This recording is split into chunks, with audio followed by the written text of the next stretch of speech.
ਇਹ ਜਗ ਦਾ ਸੂਰਜ ਚੰਨ ਸਿਤਾਰੇ, ਇਹ ਸਭ ਸਯਾਰੇ ਜੋ ਲਿਸ਼ਕਦੇ ਨੇ, ਇਹ ਸਭ ਇਸ਼ਾਰੇ ਹੀ ਇਸ਼ਕ ਦੇ ਨੇ, ਇਹ ਸਭ ਇਸ਼ਾਰੇ ਹੀ ਇਸ਼ਕ ਦੇ ਨੇ।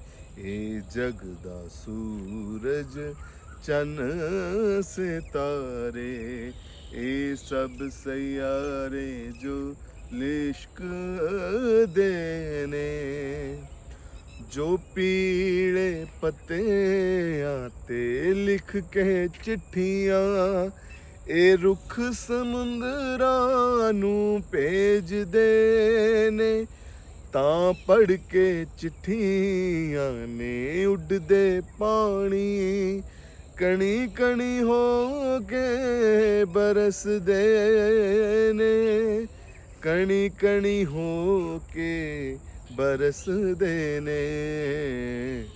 ਸੁਰੀਲੀ ਕਿਣ ਮਿਣ ਰਸੇਲੀ ਰਿਮ ਝਿਮ, ਇਹ ਰਾਗ ਸਾਰੇ ਹੀ ਇਸ਼ਕ ਦੇ ਨੇ, ਇਹ ਰਾਗ ਸਾਰੇ ਹੀ ਇਸ਼ਕ ਦੇ ਨੇ।